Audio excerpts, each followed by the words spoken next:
Olá, a Comissão de Defesa do Consumidor aqui da Câmara dos Deputados realizou audiência pública para debater as causas, consequências e alternativas de solução para os golpes e fraudes que vêm ocorrendo sistematicamente no nosso sistema financeiro.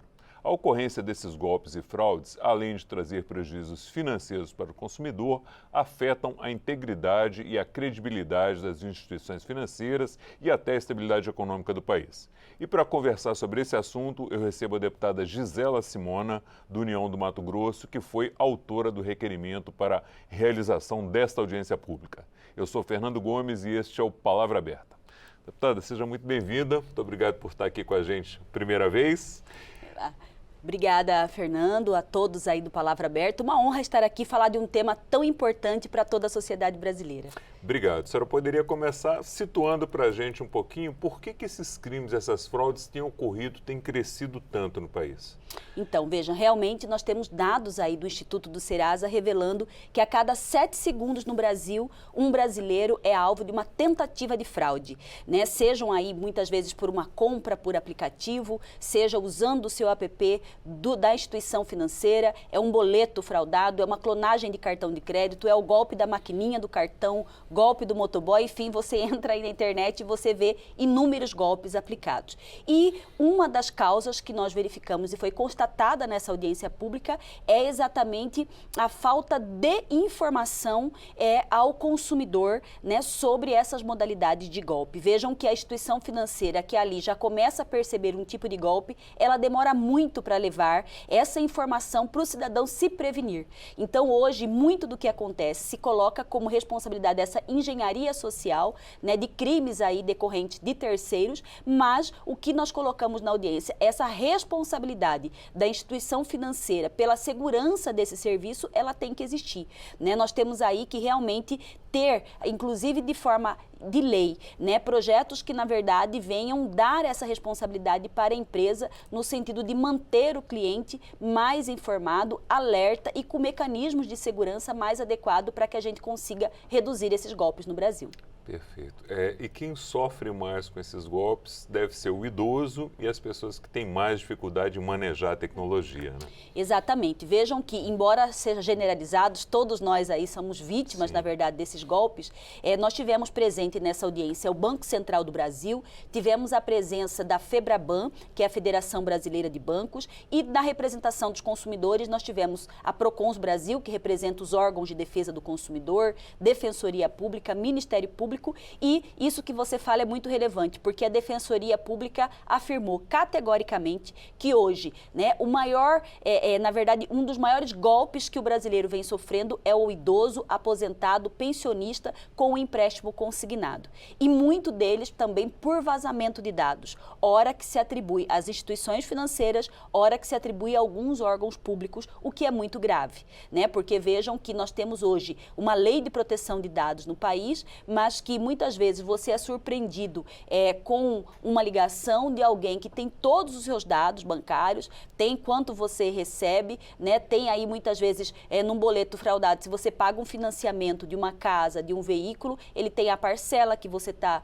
em aberto, ele tem o valor dessa parcela, então tudo parecendo muito real, exatamente a esses dados que ele obteve, ora por vazamento de dados, ora porque ele conseguiu aí de alguma forma driblar a segurança que você tem dos seus dados e conseguiu ter acesso.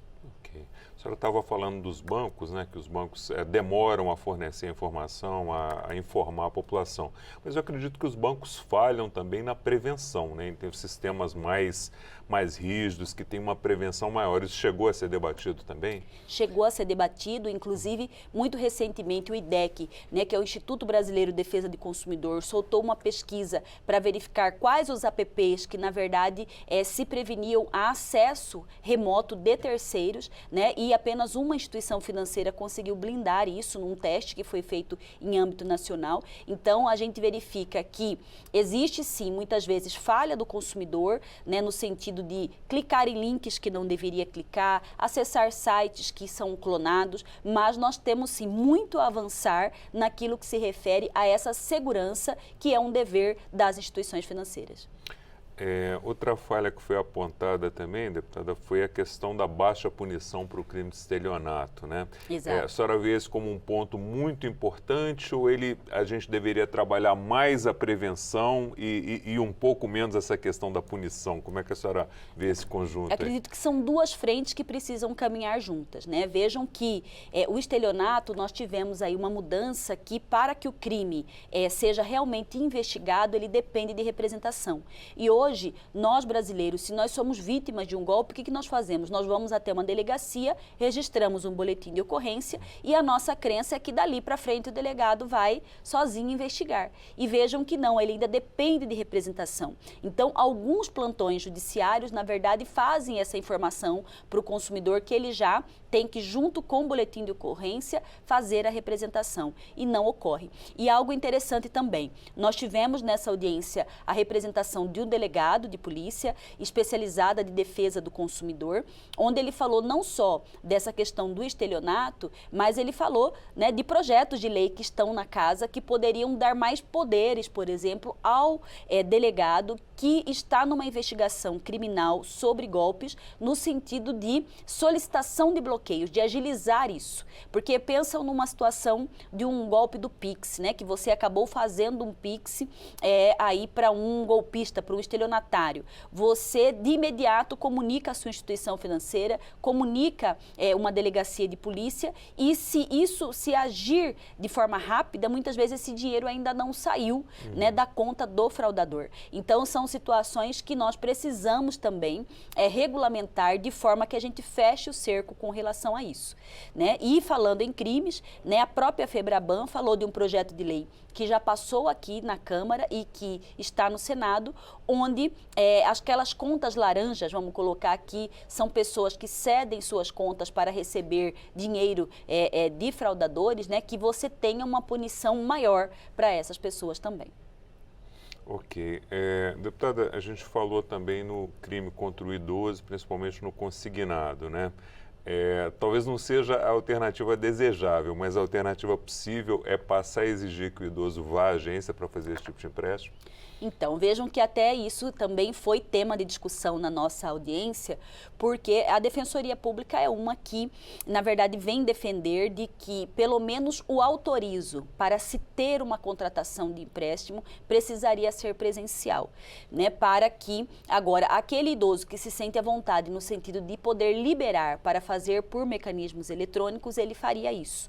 Porque hoje, infelizmente, nós temos no Brasil os chamados aí correspondentes bancários, alguns chamamos de pastinha, que são pessoas que, na verdade, ganham comissão por Sim. empréstimo que fazem. Então, de posse desses dados, dos idosos, dos aposentados, pensionistas, eles acabam, na verdade, fazendo sem prévia autorização. E muitas vezes aquele dinheiro cai na conta do idoso, como ele não tem o hábito de mensalmente tirar um olerite para saber, ele muitas vezes nem sabe que está sendo feito ali um desconto, que caiu um dinheiro na conta dele. Às vezes nem é ele que gasta o dinheiro, né? Nem é ele que gasta, temos mais isso. Então, há uma demora até de contestar aquela transação que foi feita. E nós já vimos, né, na própria internet, já viralizou casos de pegarem fotos, né, fazerem selfie de fotos, não da pessoa verdadeiramente. Então, são situações de golpes que são muito graves, tem acontecido muito utilizando dos meios digitais e que nós precisamos, sim, de dar uma segurança, né? Nós, como consumidores, alguns tipos de produtos também bancários, eles são automaticamente liberados para nós. O que para alguns é uma vantagem, é uma facilidade, mas para alguns é uma dor de cabeça.